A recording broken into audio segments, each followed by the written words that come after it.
When I first considered making bread, it really just seemed wildly impractical to me. We had 4 small children and life was so full, and so why should I make bread when I could just so easily buy it? But I really desired to bless my family and friends with a fresh loaf, and that just outweighed all the reasons not to try the bread making.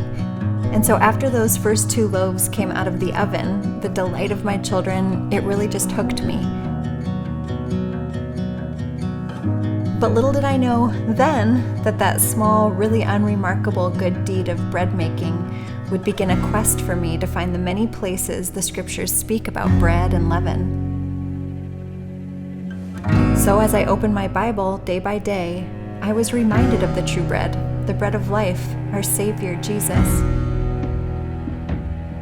He is the bread come down from heaven, and those who taste of his goodness will hunger no more.